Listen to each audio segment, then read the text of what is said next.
नमस्कार। आज हम एक बहुत ही गहरे स्रोत में उतर रहे हैं। भगवत गीता। हाँ, उसका पहला अध्याय अर्जुन विषाद योग और उसके भी शुरुआती 10 श्लोक। हमारे पास देखिए संस्कृत पाठ है, हिंदी में उसका मतलब है और हम इसका विश्लेषण करेंगे कि कुरुक्षेत्र युद्ध से ठीक पहले माहौल कैसा था। हमारा मकसद क्या है? हम धृतराष्ट्र और दुर्योधन की उस वक्त की सोच, उनकी मानसिकता को समझने की कोशिश करेंगे और ये भी देखेंगे कि कैसे ये श्लोक गीता के जो बड़े संदेश हैं उनकी नींव रखते हैं। शुरुआत होती है धृतराष्ट्र के एक सीधे से दिखने वाले सवाल से, पर उसमें बहुत कुछ है। चलिए देखते हैं। तो पहला श्लोक, धृतराष्ट्र संजय से पूछ रहे हैं, धर्म क्षेत्र कुरुक्षेत्र में युद्ध के लिए जो इकट्ठे हुए हैं, मेरे यानी मामका और पांडु के पुत्रों ने क्या किया? यहाँ ये मेरे शब्द, इस पर ध्यान देना बनता है ना। हाँ बिल्कुल, ये मामकः शब्द जो है ये साफ साफ धृतराष्ट्र का मोह दिखाता है, अपने बेटों के लिए उनका पक्षपात। देखिए, पांडवों के लिए सिर्फ पांडवाः कहा, पर अपने बेटों के लिए मेरे। और उस जगह को धर्म क्षेत्र कहना भी बड़ा सांकेतिक है। मतलब वो सिर्फ एक युद्ध भूमि नहीं, वो एक तरह से धर्म की परीक्षा की जगह है। और यहीं से गीता का जो मुख्य विषय है ना, मोह और धर्म का संघर्ष, वो शुरू होता है। तो धृतराष्ट्र का नजरिया तो पहले ही शब्द से एकदम साफ हो गया। अच्छा, अब मैदान में चलते हैं। संजय बताते हैं कि पांडवों की सेना देखकर दुर्योधन जो है वो द्रोणाचार्य के पास जाते हैं श्लोक 2 में, और फिर श्लोक 3 में कुछ कहते हैं। क्या कहते हैं वो? हाँ, दुर्योधन कहते हैं, हे आचार्य, पांडवों की इस विशाल सेना को देखिए, जिसे आपके ही बुद्धिमान शिष्य धृष्टद्युम्न ने व्यूह रचना में सजाया है। अब देखिए, यहाँ वो सिर्फ सेना का वर्णन नहीं कर रहे हैं। धृष्टद्युम्न का नाम लेना, जिनका जन्म ही माना जाता है कि द्रोण के वध के लिए हुआ था, ये एक सोची समझी चाल है। ओहो, तो ये सिर्फ जानकारी देना नहीं हुआ, ये तो एक तरह से उकसाना हुआ, द्रोणाचार्य को याद दिलाना कि देखो तुम्हारा ही शिष्य तुम्हारे खिलाफ खड़ा है। बिल्कुल सही पकड़ा आपने। ये दुर्योधन की कूटनीति है। वो द्रोण के सम्मान को, शायद उनके अहम को कुरेद रहे हैं, ताकि वो पूरी ताकत से लड़े। और ये कहीं ना कहीं दुर्योधन की अपनी चिंता, उसकी असुरक्षा भी दिखाता है। उसे अपने गुरु की निष्ठा पक्की करनी पड़ रही है। इसके बाद दुर्योधन पांडव सेना के योद्धाओं का जिक्र करते हैं श्लोक 4 से 6 में। जाहिर है भीम और अर्जुन का नाम तो है ही, पर और भी बड़े नाम गिनवाते हैं। हाँ, वो युयुधान यानी सात्यकी, विराट, द्रुपद जैसे महारथियों का नाम लेते हैं। दृष्टकेतु, चेकितान, काशीराज। ये दिखाता है कि दुर्योधन पांडवों की शक्ति को कम नहीं समझ रहा। वो जानता है कि सामने कौन कौन खड़े हैं।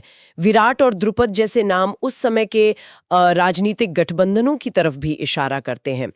फिर उत्तमौजा, शैब्य, युधामन्यु और हाँ, अभिमन्यु जैसे युवा महारथी का भी जिक्र है, द्रौपदी के पुत्रों का भी। तो ये पूरी सूची एक तरह से दुर्योधन के मन में पांडवों की ताकत का एहसास और शायद थोड़ा डर भी दिखाती है। अच्छा, पांडवों की ताकत गिनवाने के बाद दुर्योधन का ध्यान अपनी सेना की तरफ जाता है श्लोक 7 से 9 में। यहाँ वो अपने पक्ष के महारथियों का नाम लेते हैं। जी बिल्कुल, वो कहते हैं कि हमारी तरफ भी श्रेष्ठ लोग हैं।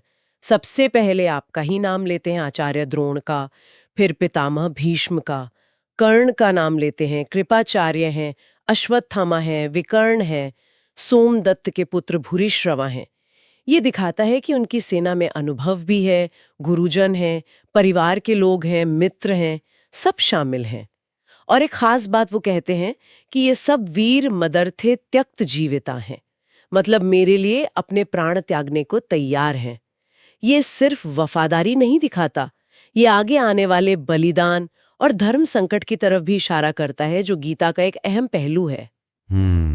और फिर आता है वो 10वां श्लोक, जो मुझे हमेशा थोड़ा उलझाने वाला लगा है, जहां दुर्योधन कहते हैं, हमारी सेना जो भीष्म द्वारा रक्षित है वो अपर्याप्तम है, और उनकी सेना जो भीम द्वारा रक्षित है वो पर्याप्तम है।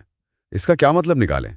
अपर्याप्तम मतलब काफी नहीं या असीम? ये श्लोक वाकई मनोवैज्ञानिक रूप से बहुत गहरा है। अपर्याप्तम के दोनों अर्थ लिए जा सकते हैं, असीम भी और नाकाफी भी। इसी तरह पर्याप्तम का मतलब सीमित भी हो सकता है और जीतने के लिए काफी भी।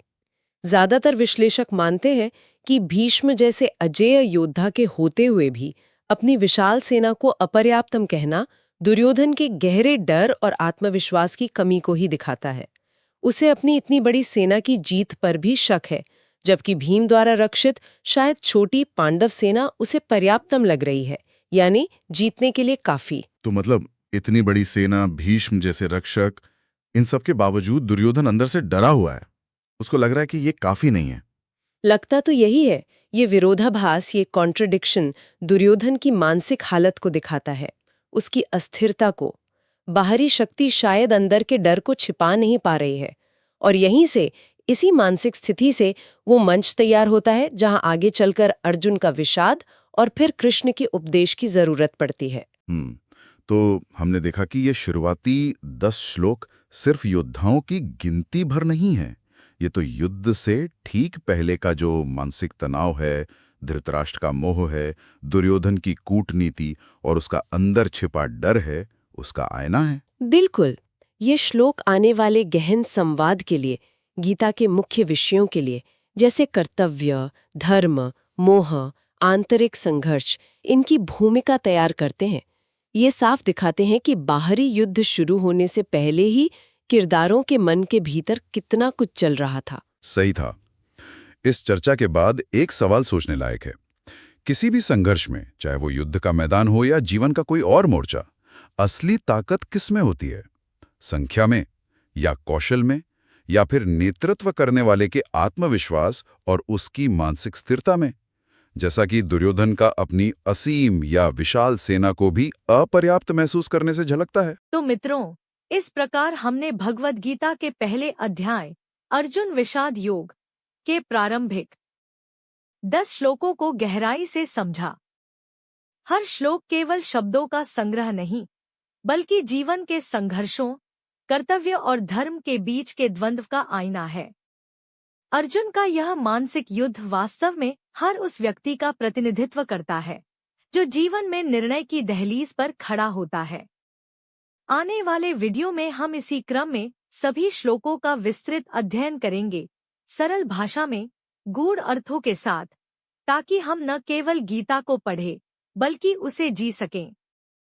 आपका यह साथ इस आध्यात्मिक यात्रा को सार्थक बनाता है। अगर आपको यह प्रस्तुति ज्ञानवर्धक लगी हो तो कृपया लाइक करें, चैनल को सब्सक्राइब करें और अपने विचार कमेंट में अवश्य लिखें।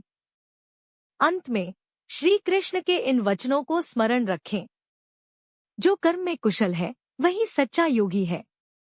धन्यवाद, नमस्कार, और मिलते हैं अगले अध्याय में, जहां आरंभ होगा श्री कृष्ण का दिव्य उपदेश।